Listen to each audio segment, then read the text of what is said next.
Professor Irshad Manji, an Islamic reformer, believes the Quran can be interpreted along more feminist lines. The Quran is very, very clear that in the eyes of God, men and women have equal rights and equal responsibilities. At the Prophet Muhammad's own beloved first wife, Khadija, was a wealthy, self-made entrepreneur. All right, ABC, you've finally managed to tick me off. You just told millions of people that according to Islam, men and women have equal rights and responsibilities before Allah. And what evidence does Irshad Manji give?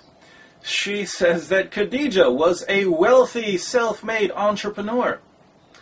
I wonder why Miss Manji failed to mention the fact that Khadija was a wealthy, self-made entrepreneur before Islam, before she married Muhammad, before Muhammad even began receiving revelations.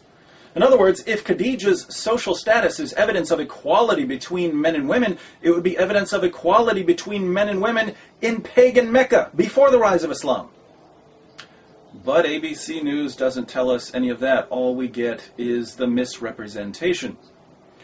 So, why would ABC tell us that men and women are equal in Islam? I suspect it's because they know most people don't have the resources or the time to carefully examine what we see on the news. But I do. Let's take a look at what Islam really teaches about men and women. Surah 4:34 is always a good place to start. Men are in charge of women. Why? Because Allah hath made the one of them to excel the other. By nature, men excel women. And because they spend of their property for the support of women. So, good women are the obedient, guarding in secret that which Allah hath guarded. But what do you do if women get out of line? As for those from whom ye fear rebellion, admonish them, and banish them to beds apart, and scourge them. Then, if they obey you, seek not a way against them. The Quran is very, very clear. It certainly is, Miss Manji. So, men are in charge of women. They're superior to women, they excel women, and if women get out of line, men are commanded to beat them into submission. Sorry, ABC, but this doesn't sound like equality.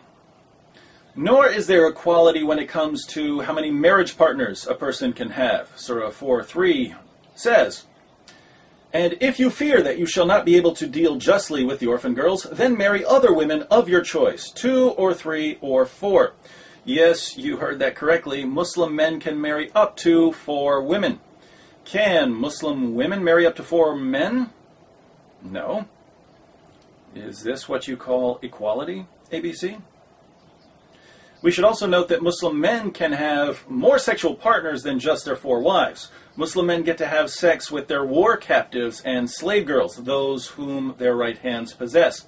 Consider Surah 23, 1-6.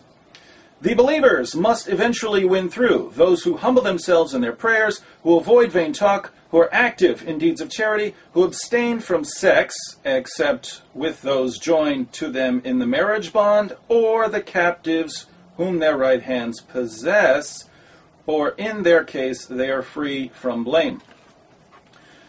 What I find rather horrifying is that Muslims can have sex with their captives and slave girls, even if the captives and slave girls are married. Surah 4:24 declares that a Muslim man can't have sex with a married woman unless she's a captive or a slave girl. The verse reads, "Also forbidden are women already married, except those captives and slaves whom your right hands possess." Do Muslim women get to have sex with their captives and slaves? No. That's not equality. So, Muslim men get to have sex with up to 4 wives, and as many sex slaves as they're able to capture or purchase. They also get to have sex with women in just about any way they can think of. The Quran discusses sexual positions in Surah 2:23, which says, "Your wives are as a tilth unto you, so approach your tilth when or how ye will." The Quran is very, very clear. Let's look at a typical commentary on this verse. Tafsir Jalalain reads, Your women are a tillage for you. That is the place where you sow the seeds of your children. So come to your tillage, that is the specified place, the front part, in whichever way you wish, whether standing up, sitting down, lying down, from the front or the back. Do women get to demand sex in any position they see fit? No. That's not equality. So, things are certainly unequal in this life. What about the afterlife?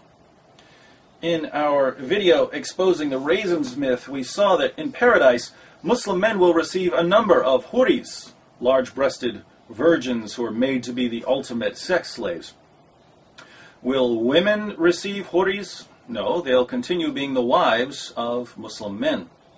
The only difference is that in paradise, women will now have to share their husbands with specially designed sex machines called huris. Muslim women of the world, I ask you, how does it feel knowing that in paradise you'll be competing for the affections of your husband with a ton of women who are designed to be the ultimate sex partners? This is assuming, of course, that you actually make it to paradise. Muhammad said that most of the inhabitants of hell are women. The Prophet said, I saw the hellfire, and I had never seen such a horrible sight. I saw that most of the inhabitants were women. The people asked, Oh, Allah's apostle, why is it so? The Prophet said, because of their ungratefulness. It was asked whether they are ungrateful to Allah. The Prophet said, they are ungrateful to their companions of life, husbands, and ungrateful to good deeds. So, according to Muhammad, most of the inhabitants of hell are women. The women are in hell because they're ungrateful to their husbands and because they don't perform enough good deeds. But this means that women are less moral than men, according to Muhammad. They're also less intelligent. In Surah 2, 282, the Quran discusses contracts, and we find that the testimony of a woman is worth half the testimony of a man. It says, and get 2 witnesses out of your own men. And if there are not 2 men available, then a man and 2 women, such as you agree for witnesses, so that if one of them, one of the 2 women, errs, the other can remind her. The Quran is very, very clear. According to Muhammad, the reason women aren't as reliable as men is that they're stupid.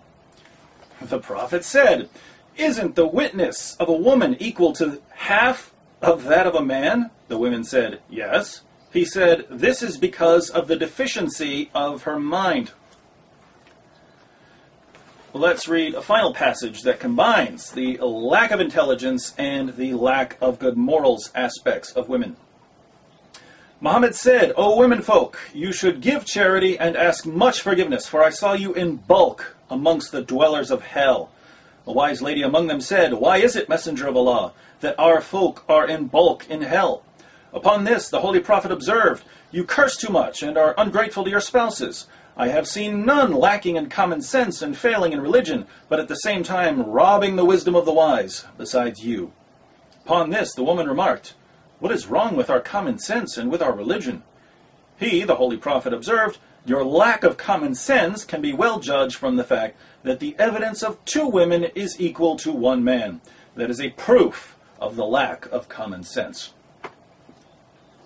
So, how exactly are women equal to men in Islam? They're not equal in intelligence or common sense. They're not equal in morality. They're not equal in the number of sexual partners they can have in this life or the afterlife. The value of their testimony isn't equal. Men are in charge of women. Men excel women. Men get to beat women. Men and women aren't equal at all in Islam. And we didn't even have time to get to the veil or muta, temporary marriage that amounts to no more than prostitution, or the Quran allowing sex with prepubescent girls, etc. So, why does ABC News continue to mislead millions of viewers, trying desperately to convince us that Islam is perfectly compatible with Western values? Stay tuned. I assure you, we will get to the bottom of this.